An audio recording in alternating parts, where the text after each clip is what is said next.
Imagine this. It's 1590, and you're sailing back to a fledgling English colony on the edge of the New World. You've been away for 3 long years, battling storms and shortages. Finally, you arrive at Roanoke Island. But as your boots hit the sand, an eerie silence greets you.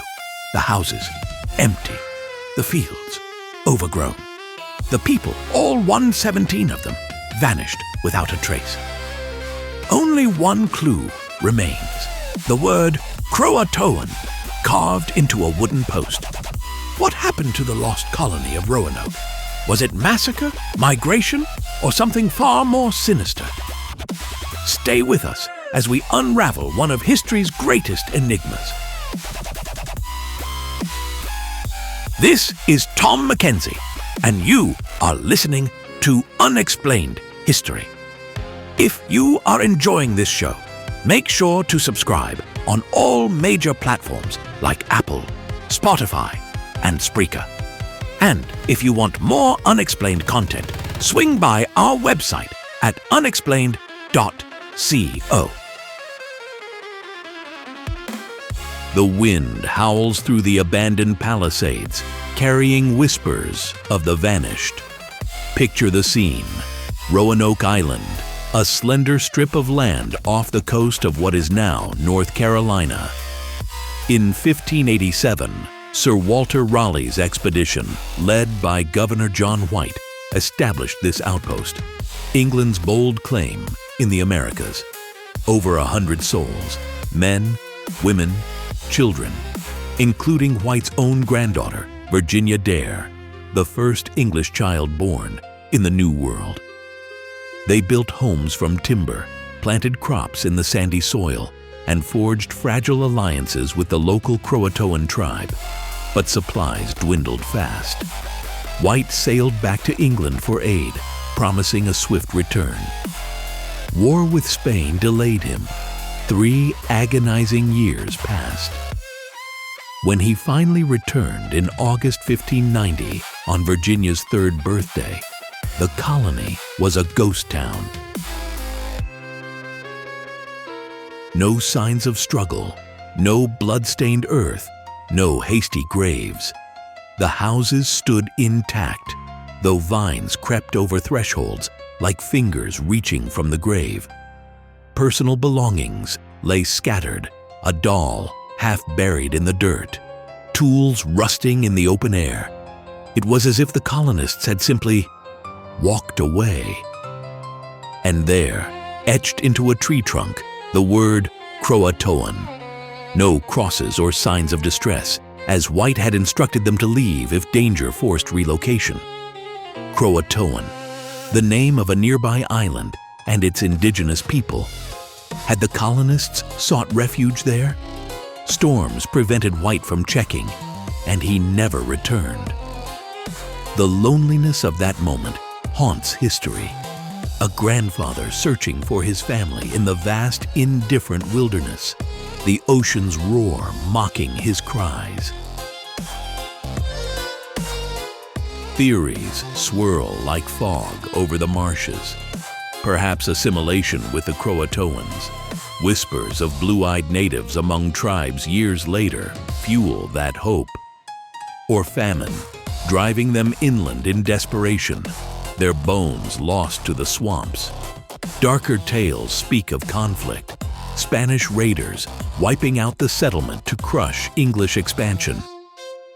Or native uprisings born of broken trusts and stolen lands.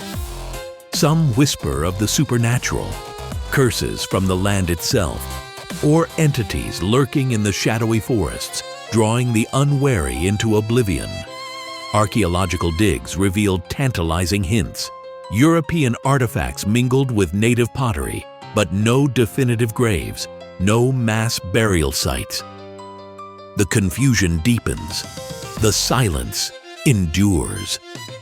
Roanoke's Vanishing Act remains one of the most unsettling puzzles.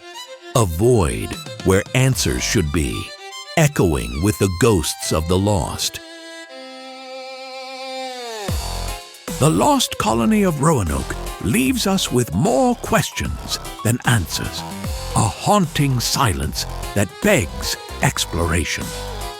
Coming up, we will travel back to the specific era to set the scene and delve deeper into the events leading to this mystery. Stay tuned.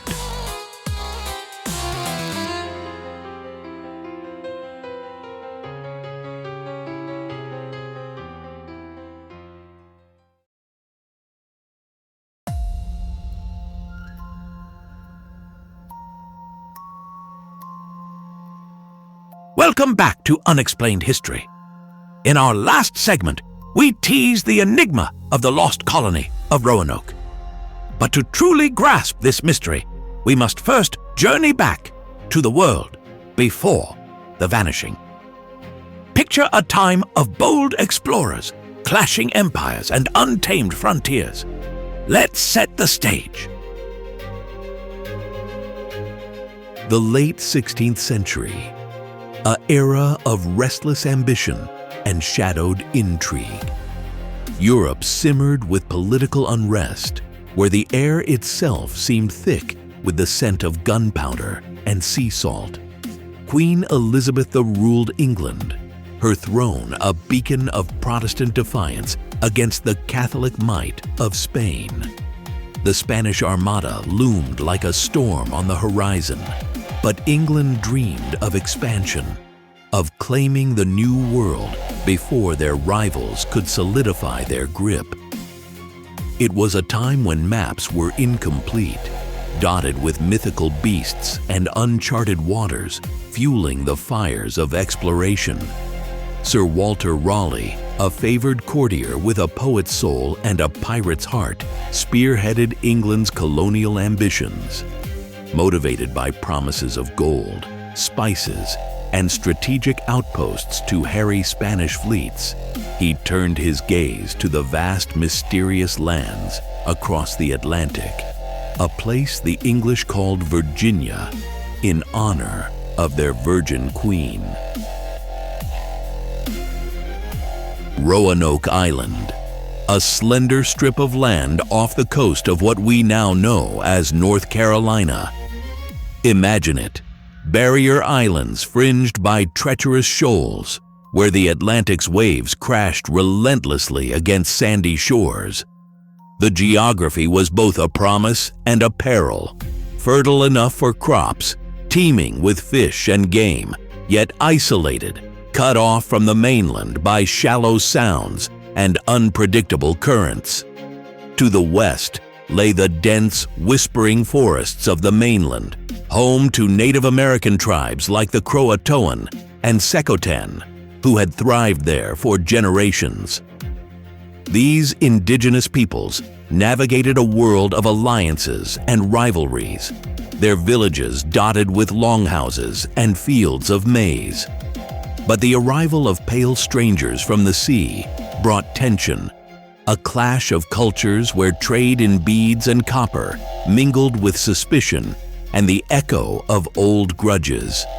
European power struggles spilled onto these shores, with tales of Spanish raids and French Huguenot outposts adding layers of intrigue and danger. Frontier life was no romantic tale. Colonists faced howling winds that stripped bark from trees, summers thick with humidity, and swarms of insects that bit through cloth and skin. Winters brought biting cold, where frost clung to beards and food stores dwindled. Isolation gnawed at the mind, weeks, months without word from home. The vast ocean, a barrier as insurmountable as any wall. Social tensions simmered, class divides between gentlemen adventurers and rough laborers, religious fervor clashing with pragmatic survival. Women and children, rare in early expeditions, added a fragile humanity to the hardship. Psychologically, it was a crucible, the unknown pressing in from every shadow, whispers of native ambushes or supernatural curses fueling paranoia. Yet hope flickered like a campfire in the night, dreams of a new Eden driving them onward amidst the fear and the fog-shrouded mornings. What a vivid portrait of a world on the edge. We've set the scene in this turbulent era where ambition met the unknown. But now, let's step into the timeline. Coming up, the first major event that would shape the fate of Roanoke. The arrival of the settlers and the shadows that followed. Stay with us.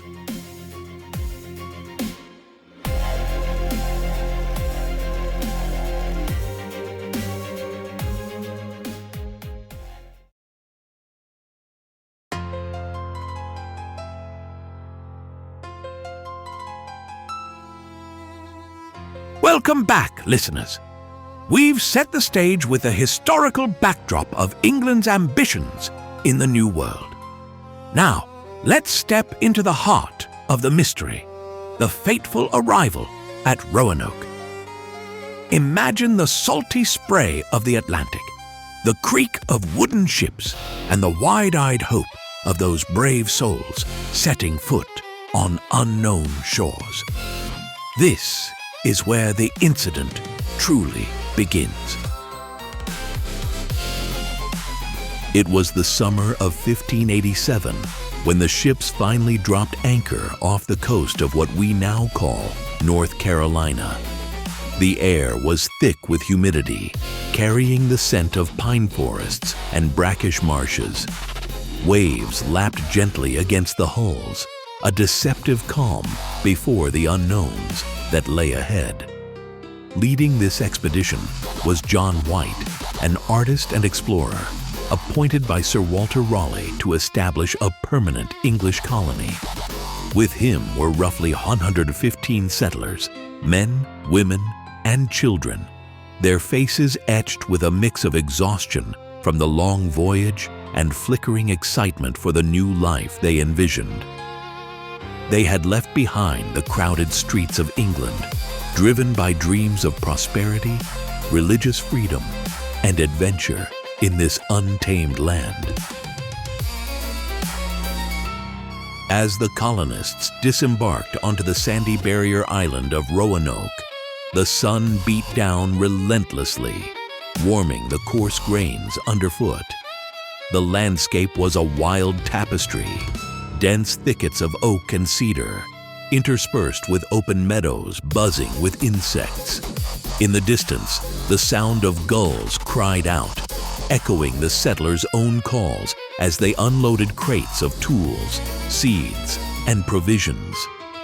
They found remnants of a previous expedition, abandoned forts and overgrown fields, a haunting reminder that this place had already claimed lives. Yet, hope prevailed.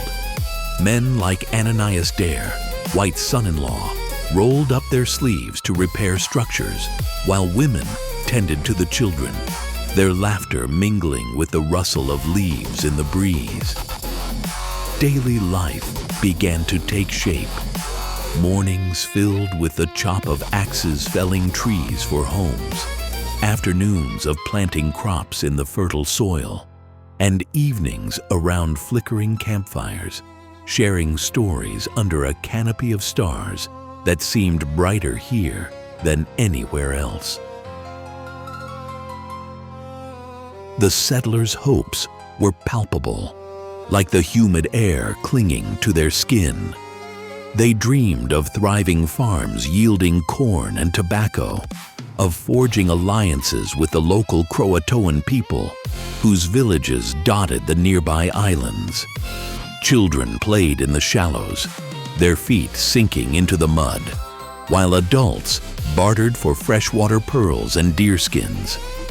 But beneath the optimism lurked uncertainties. Supplies were dwindling faster than anticipated.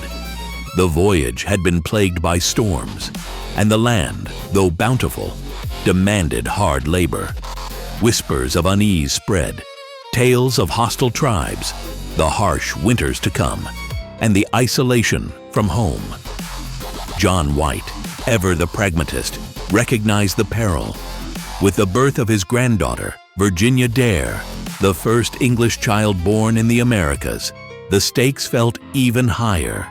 She represented new beginnings, but also vulnerability. As weeks turned into months, the colony's fragility became evident. Food stores ran low, tools broke under the strain, and minor illnesses spread through the close quarters. The settlers pleaded with White to return to England for reinforcements and supplies. It was a crucial decision, one fraught with anxiety.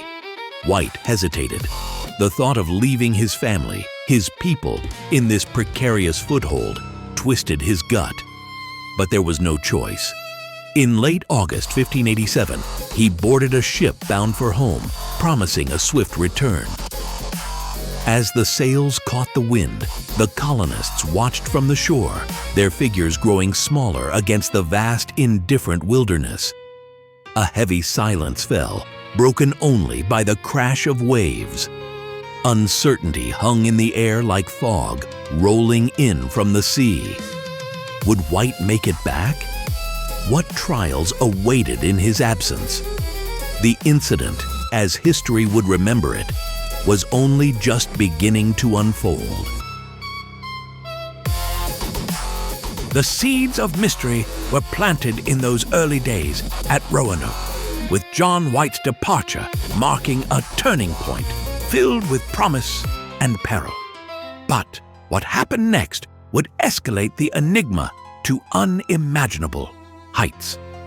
Stay with us as we delve into the escalation of the event, where hope begins to fray and the unknown tightens its grip.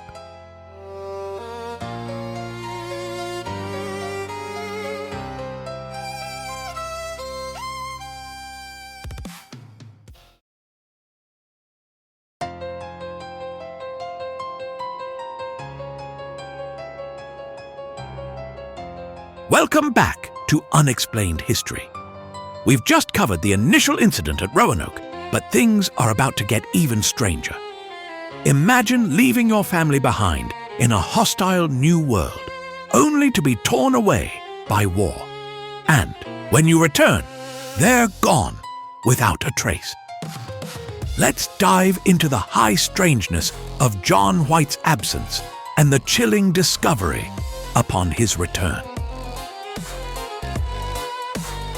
In the summer of 1587, John White, the governor of the Roanoke colony, set sail back to England. His mission was urgent, to fetch supplies and reinforcements for the struggling settlers he'd left behind on that foggy island off the Carolina coast. Among them was his own daughter, Eleanor, and his newborn granddaughter, Virginia Dare, the first English child born in the New World. But fate, or perhaps something more sinister, had other plans.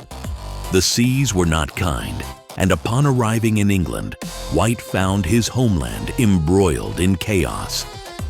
The Anglo-Spanish War had erupted, with the mighty Spanish Armada threatening invasion. Every ship, every able-bodied sailor was requisitioned for the defense of Queen Elizabeth's realm. Weeks turned into months, months into years. White paced the docks of Plymouth, his pleas for a vessel falling on deaf ears.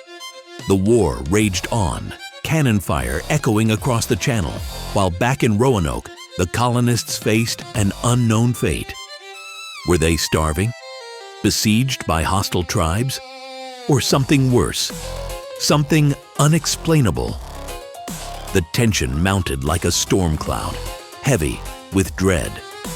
White's letters to Sir Walter Raleigh grew desperate, painting pictures of imagined horrors, crops failing under relentless sun, shadows lurking in the ancient forests, whispers of spirits in the wind. But England was deaf to his cries, locked in its own battle for survival. Finally, in 1590, 3 long, agonizing years later, White secured passage on a privateering vessel. The journey across the Atlantic was fraught with peril. Tempests that howled like banshees, waves crashing like thunderous applause from some malevolent audience. As the ship approached Roanoke Island on August 18th, White's heart pounded with a mix of hope and terror. It was his granddaughter's 3rd birthday. Smoke signals were sent up, expecting a joyous response from the shore. But there was only silence. An eerie, suffocating quiet broken only by the lap of waves and the cry of distant gulls. No boats came to greet them. No figures waved from the beach. The colony, it was gone. Disembarking under a sky heavy with impending storm, White and his men trudged through the overgrown paths. The fort's palisade stood intact, but inside, desolation. Houses dismantled, chests buried or abandoned, but no signs of violence. No blood-stained earth, no arrowheads lodged in wood, no remnants of a desperate battle. It was as if the settlers had simply vanished into the mist. Then, carved boldly into a post of the palisade, the word Croatoan stared back at them, a cryptic message from the void. Nearby, on a tree, just Crow, an abbreviation, perhaps interrupted. Croatoan, the name of a nearby island and tribe. Had they fled there? Been taken? Or was it a clue to something darker? A word whispered by ghosts? The air hung thick with confusion and dread. Vines choked the remnants of gardens. Wild deer grazed where children once played. White searched frantically, calling out names into the empty wilderness. Eleanor, Virginia. But only echoes answered. No crosses marked distress, as they'd agreed upon. Just this haunting inscription, amplifying the mystery. Was it relocation? Assimilation with the natives? Or abduction by unseen forces? The chaos of unanswered questions swirled like the gathering hurricane that would soon force White's departure, leaving the enigma unresolved. The Lost Colony of Roanoke had escalated into one of history's greatest riddles, a void swallowing 115 souls without a trace. The disappearance deepens, leaving us with more questions than answers. What could have happened to those settlers? In the next segment, we'll explore the key figures involved and the theories that attempt to unravel this high strangeness. Stay tuned to Unexplained History.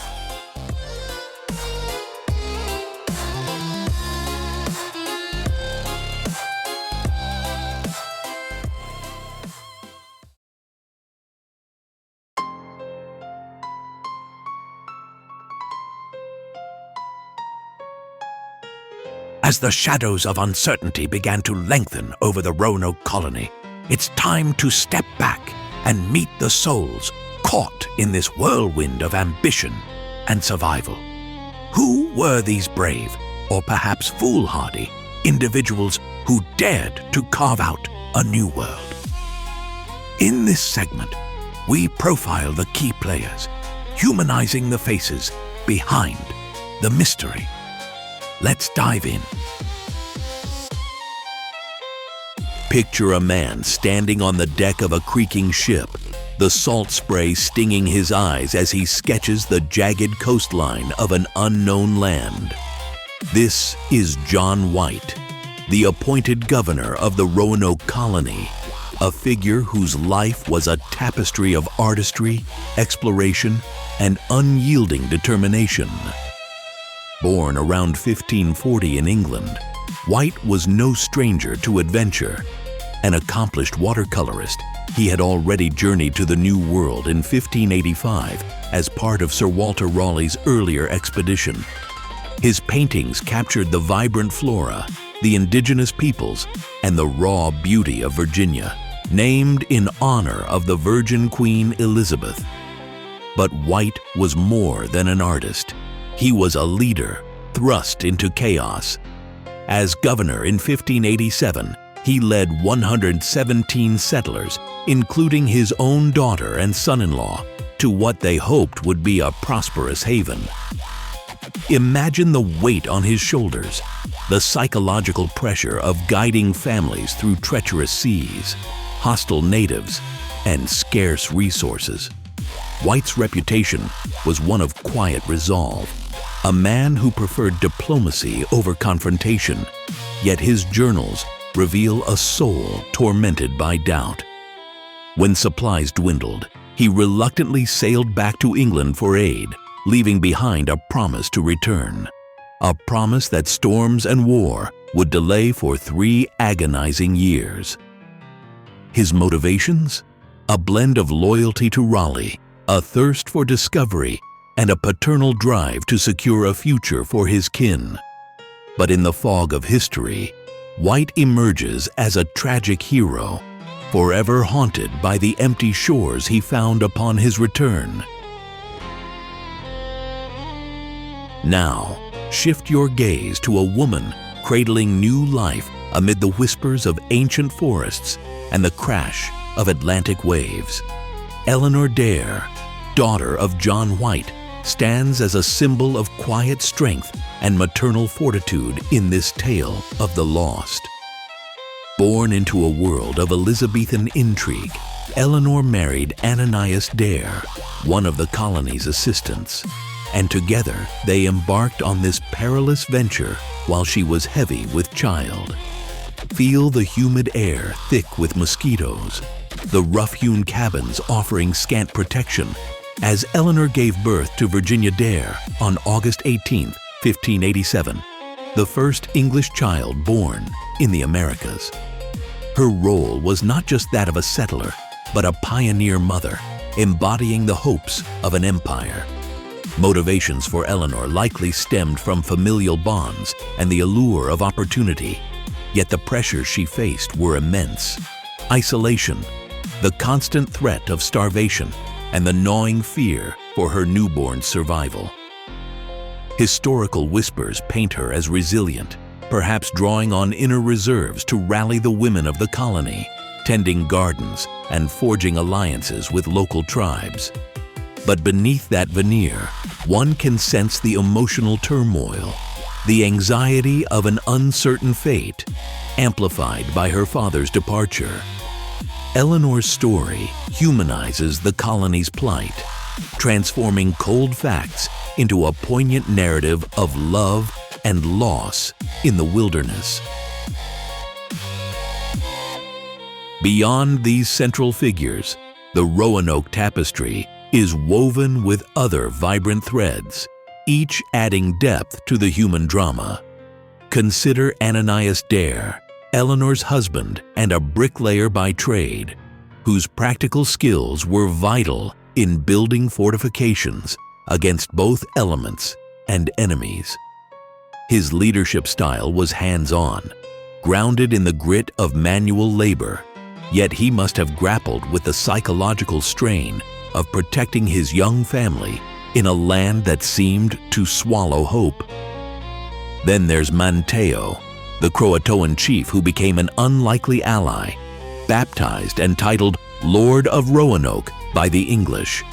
His motivations bridged worlds, loyalty to his people mixed with curiosity about these pale strangers. Imagine the cultural clashes, the tense negotiations under starry skies, as Manteo navigated alliances that could mean life or death.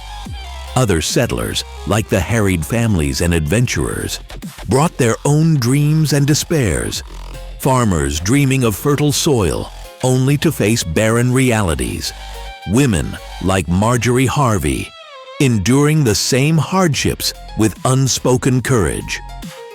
Collectively, their personalities, from White's artistic vision to Eleanor's nurturing resolve, paint a picture of ambition clashing with adversity.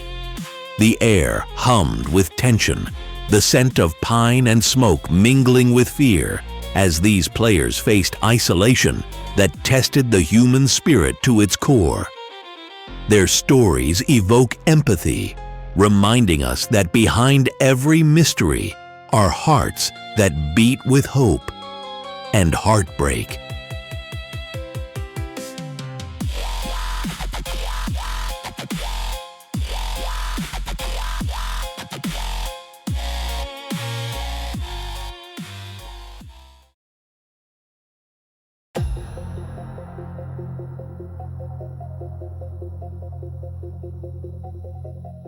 Welcome back to Unexplained History. We've just explored the key figures in the Roanoke mystery, from the ambitious Sir Walter Raleigh to the beleaguered governor, John White. Now, let's turn our attention to what happened when White finally returned in 1590. The official investigation, or what passed for one in those days, reveals a scene straight out of a ghost story. But was it abandonment, tragedy, or something more sinister? Let's dive into the dry procedural details of the report.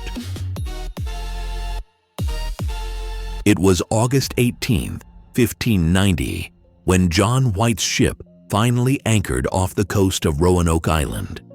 The air was thick with humidity, the kind that clings to your skin like a second layer, and the waves lapped methodically against the wooden hull. White, after 3 long years away, must have felt a mix of anticipation and dread as he rowed ashore with his men. What he found, or rather, what he didn't find, would etch this moment into history. The settlement was gone, not destroyed in a frenzy of violence, but systematically dismantled. Houses that once stood sturdy, built from local timber and thatch, had been carefully taken apart. Beams and walls removed, as if the colonists had packed up their lives and vanished into the wilderness.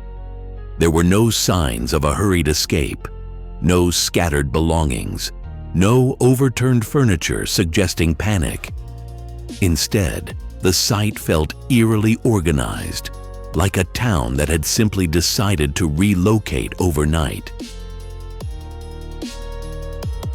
White's own account, preserved in letters and reports to Sir Walter Raleigh, paints a picture of methodical observation amid growing confusion. He noted the absence of any battle signs, no arrowheads embedded in trees, no scorch marks from fire, no defensive barricades hastily thrown up. The palisade fort, constructed for protection against potential attacks from indigenous tribes or Spanish raiders, stood intact but empty. Inside, weeds had begun to reclaim the earth, pushing through cracks in the soil where hearths once warmed families. Crucially, there were no human remains, no bones scattered by scavengers, no graves hastily dug.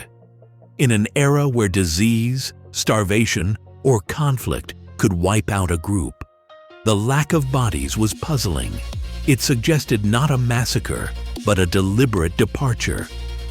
White searched for clues, his boots crunching over the overgrown paths, the wind whispering through the pines as if mocking his efforts. Then came the carvings, the most tantalizing evidence in this procedural enigma. On a large tree, the word Croatoan was etched deeply into the bark, not scrawled in haste, but carved with purpose as if meant to be found. Nearby, on a post from the fort, 3 letters, CRO. White recalled the agreement. If the colonists relocated, they would leave such a message, and if under duress, add a cross. There was no cross. Croatoan referred to a nearby island, home to a friendly Native American tribe led by Chief Manteo, an ally to the English. White interpreted this as a sign they had gone there willingly, But storms prevented him from investigating further.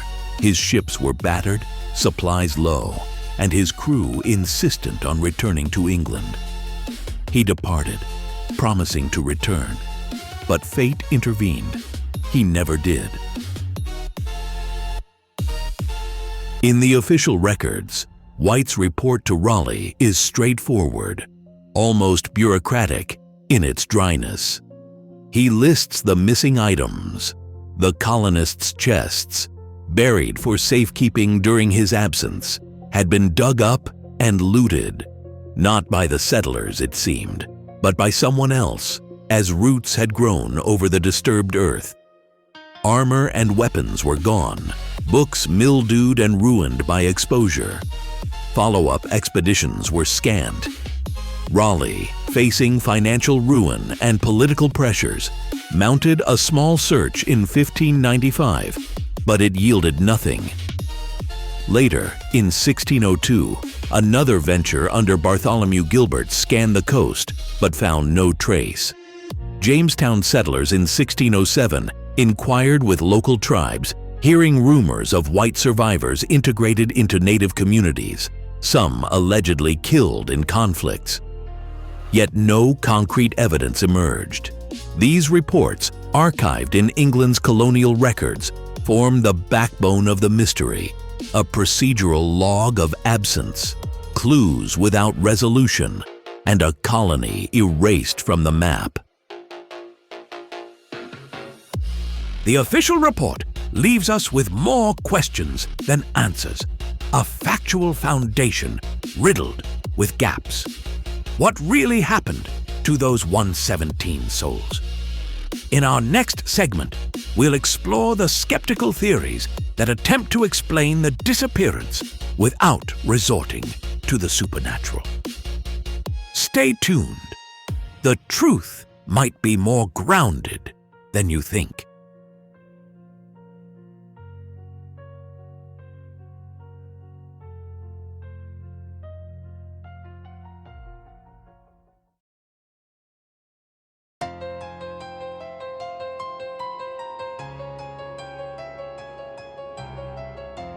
We've delved into the chilling details of the Roanoke colony's disappearance, the empty fort, the cryptic carvings.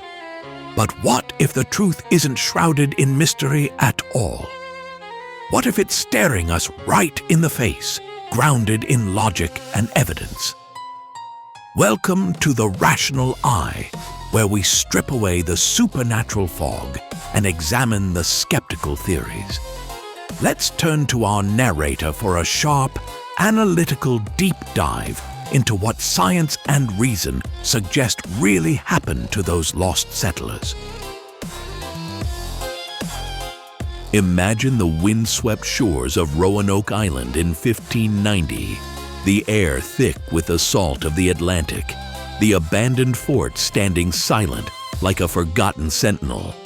John White arrives, his heart pounding with anticipation, only to find emptiness, no colonists, no signs of struggle, just the word Croatoan etched into a post. To the romantic mind, this screams enigma, perhaps otherworldly forces at play. But let's apply the rational eye, the scalpel of scientific inquiry. Skeptics argue this wasn't a vanishing act, but a deliberate relocation, a voluntary integration with the local Croatoan tribe, now known as the Hatteras. Why? The evidence whispers it plainly. The carving itself, Croatoan, wasn't a cry for help, but a message, a breadcrumb left for White, indicating their destination. Remember, White had instructed the settlers to carve their whereabouts if they moved, and to add a cross, if under duress. There was no cross, no distress signal, just a name, pointing south to Croatoan Island, home to friendly natives who'd shown kindness before. Now, let's dissect the counter-narratives, the tales of hostile attacks or massacres that fuel the drama. Why do they fall flat under scrutiny? Simple, the glaring absence of evidence. No scattered bones, no arrow-riddled ruins, no charred remnants of a brutal end. The fort was dismantled methodically, houses taken apart board by board, not the chaos of an assault, but the order of a planned departure. Theories of Powhatan raids or Spanish incursions? They lack direct proof, relying on speculation rather than shards of pottery or buried weapons. Scientific inquiry demands more. Analytical methods like carbon dating, soil analysis, and geophysical surveys. These tools reveal no mass grave, no signs of violence. Instead, they support voluntary movement, perhaps driven by drought. Tree ring data shows a severe one in the 1580s, pushing both settlers and natives to relocate. It's evidence-based conclusion at work, emphasizing probability over sensationalism. We approach these losses with critical clarity, sifting facts from folklore, understanding that unexplained often means not yet fully explained by history's lens. Yet even in this rational framework, a sliver of uncertainty lingers, like a shadow in the corner of your vision. Why no further contact? Why did the trail go cold? Skeptics posit absorption so complete that identities blurred, records lost to time and oral tradition. It's a reminder that science doesn't claim omniscience. It builds on what's provable, leaving the door ajar for new discoveries. In the theater of the mind, picture the colonists not as ghosts, but as survivors, their laughter mingling with tribal songs under starlit skies, their legacy woven into the fabric of America's first peoples. This is the sharp edge of reason cutting through the myth. A compelling case for the rational explanation, where logic unravels the enigma of Roanoke. But what if there's more to it? What if the shadows hide something beyond science? Stay with us as we pivot to the paranormal theories, exploring the whispers of the otherworldly that still haunt this tale. You're listening to Unexplained History.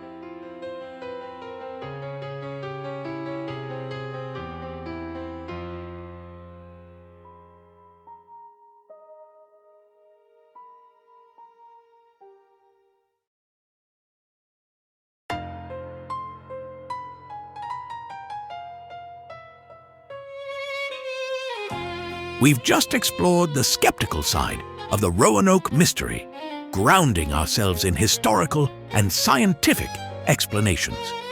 But what if there's more to it? What if the disappearance defies logic altogether? In this segment, we venture into the unknown, delving into the paranormal and fringe theories that have captivated imaginations for centuries. Let's open our minds to the eerie possibilities. Imagine stepping onto the shores of Roanoke Island in 1590, the air thick with an unnatural silence. No laughter of children, no crackle of cooking fires, no whispers of daily life. Just the wind rustling through abandoned cabins and that single cryptic word carved into a tree, Croatoan. The colony of over 100 souls vanished. Not a trace, not a struggle, not even bones left behind. This abruptness, this totality, has fueled theories that stretch beyond the rational into realms where the veil between worlds thins. Could secret massacres have been covered up by forces unseen? Or perhaps something more otherworldly pulled them away? Let's explore these shadows with an open mind, respecting the mystery's allure while pondering the impossible. One fringe theory whispers of a clandestine removal, orchestrated not by native tribes or European rivals, but by shadowy entities with motives hidden in the mists of time. Picture it, a secret society, perhaps alchemists or early occultists, spiriting the colonists away for some forbidden experiment. The abrupt disappearance suggests precision, like a hand sweeping pieces off a board. No bodies, no blood, just emptiness. Some speculate a massacre so thorough it erased all evidence, maybe through ancient rituals that consumed the very essence of the victims. Feel the chill as you envision masked figures emerging from the fog, their chants echoing through the night, binding souls to the earth or beyond. It's eerie to think that the colonists might have been taken not by violence, but by a force that left no mark, preserving the site as a riddle for eternity. Venturing deeper into the paranormal, supernatural possibilities loom large. What if the colony fell prey to curses or malevolent spirits? Local legends speak of the land's ancient guardians, offended by the intruders. Imagine vengeful wraiths rising from the soil, their forms twisting in the moonlight, dragging the living into shadowy realms. The word, Croatoan. Was it a warning or a spell? Some theories invoke zombies or undead hordes, reanimated by dark magic, consuming the colony in a night of horror. The air grows heavy with the scent of decay, distant moans carried on the breeze, a theater of terror where the line between life and death blurs. Yet these ideas evoke a sense of wonder, reminding us that history's gaps invite the imagination to fill them with spectral possibilities. Then there are the otherworldly scenarios, where the disappearance transcends our reality. Alien abductions have been proposed, with lights in the sky whisking the colonists to distant stars. Envision beams of ethereal light piercing the canopy, lifting men, women, and children into the void, their cries lost to the cosmos. Or perhaps a rift in time, a portal swallowing them whole, depositing them in another era. The suddenness fits. No preparations, no farewells, just gone. These theories stir an eerie wonder, a curiosity about the universe's hidden mechanisms. We ponder parallel dimensions, where the lost colony thrives unaware, or cryptids like Bigfoot, or sea monsters claiming them in the night. It's a tapestry of the unknown, woven with threads of possibility, inviting us to question what we truly know about our world. These paranormal and fringe theories leave us with more questions than answers, stirring that innate curiosity about the unexplained. While they may seem far-fetched, they highlight the enduring mystery of Roanoke. Up next, we examine the cultural legacy, exploring how this enigma has shaped stories, folklore, and even modern media. Stay with us as we uncover the lasting impact of the Lost Colony.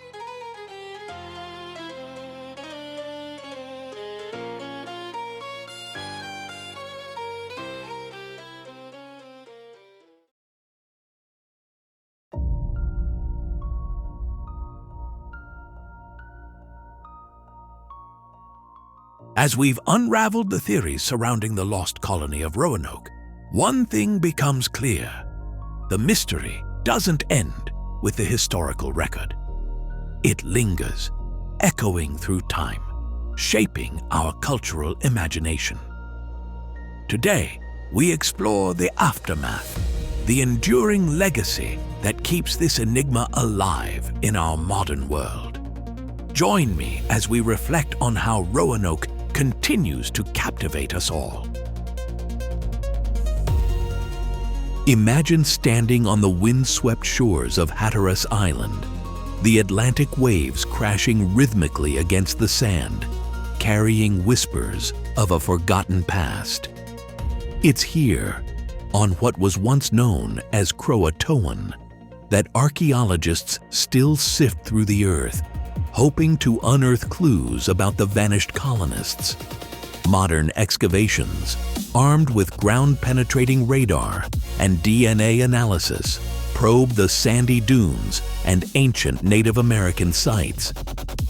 Yet, despite promising finds like European pottery shards and lead shot, definitive proof remains elusive, as if the colony itself is guarding its secrets. This reflective pursuit isn't just about facts. It's about connecting with the human drama, the fear and hope of those who disappeared into the unknown. The controversy of the Dare stones adds another layer to this atmospheric tale. Discovered in the 1930s, these inscribed rocks purportedly tell the story of Eleanor Dare and the survivor's fate, etched with messages of hardship and tragedy. Picture the stone's weathered surfaces, cool to the touch under a southern sun, bearing words that could rewrite history or deceive it. Debated fiercely, many experts dismiss them as clever forgeries, yet they fuel the imagination, drawing amateur sleuths and historians alike into heated discussions. In American historical memory, Roanoke stands as a poignant symbol, the first English settlement in the New World that vanished without a trace, reminding us of the fragility of beginnings and the shadows of colonial ambition. This mystery's grip extends far beyond academia, weaving into the fabric of pop culture. Feel the chill of suspense in literature, like in Harlan Coben's thrillers, or the supernatural twists in American Horror Story's Roanoke season, where ghostly colonists haunt the screen, their anguished cries echoing through foggy nights. Television documentaries on History Channel dissect the enigma with dramatic reenactments, while podcasts, much like this one, delve into the psychological pull, evoking the eerie silence of an abandoned village.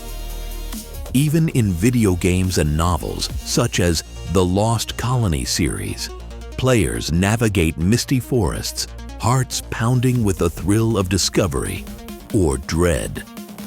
These references keep the story alive, transforming historical uncertainty into a canvas for our deepest fears and fascinations. The enduring fascination with Roanoke taps into something profound in the human psyche, the allure of the unsolved. It's the emotional weight of absence, the void where answers should be, that draws us in, like staring into a foggy mirror, seeing only hints of truth. Psychologically, it stirs a mix of wonder and unease, prompting us to question what lies beyond the known. In today's world, with climate change echoing the environmental hardships of the past, and searches continuing on Hatteras lands with Native American collaboration, Roanoke serves as a reflective mirror to our own uncertainties. It reminds us that some mysteries, shrouded in the mists of time, may never fully reveal themselves, yet they enrich our understanding of history's human heart. The legacy of Roanoke proves that some stories refuse to fade, lingering in our collective consciousness. As we wrap up this reflection, it's time to draw our investigation to a close. Stay with us for the conclusion, where we'll tie together the threads of this unexplained chapter in history.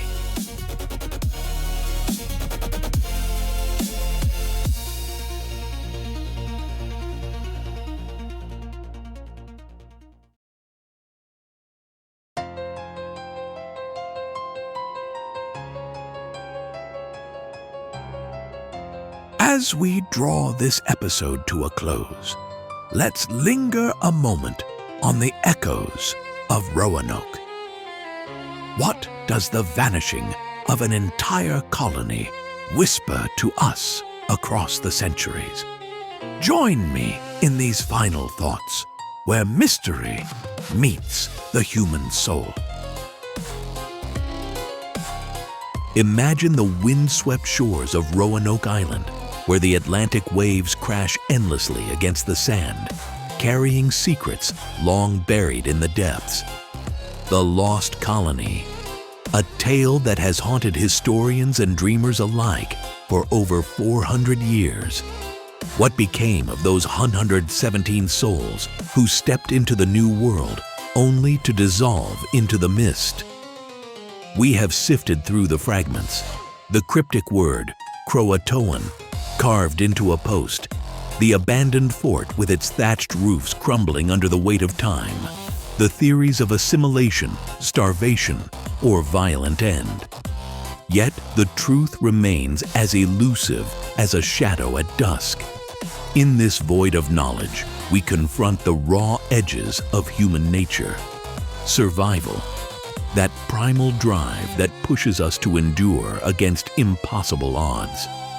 Picture the settlers, their faces etched with hope and desperation, as supplies dwindled and the wilderness closed in. Did they cling to their English ways, or did they surrender to the land, blending with the native tribes in a bid for life? Hope flickers like a distant lantern in the fog, the belief that somewhere, somehow, they found refuge. But fear, fear is the darker companion, whispering of massacres under moonlit skies, of diseases that ravaged without mercy, of a fate so grim it defies our imagining. As the sun sets on this chapter of Unexplained History, let us ponder the emotional resonances that linger. The anguish of John White, returning to find his daughter and granddaughter vanished, embodies a universal parental dread. The settler's plight echoes our own fears of isolation, of being forgotten in a vast, uncaring world. Yet there is beauty in the mystery, a poetic void that invites us to fill it with wonder. Roanoke teaches us that some truths may never surface, that the unknown is a canvas for our deepest reflections. It stirs the soul, evoking a melancholy awe at the impermanence of human footprints on the earth. And so, we are left with a haunting question that drifts like smoke over the island's dunes. If the colonists of Roanoke could speak from beyond the veil, what tale of triumph or tragedy would they share? Would it illuminate the indomitable spirit of humanity, or reveal the abyss that awaits when hope fades into the night? That concludes our investigation into this mystery. I'm Tom Mackenzie. If you enjoyed this episode, please subscribe and leave us a review. And remember to visit unexplained.co for the photos we discussed today. Until next time, keep looking for the truth.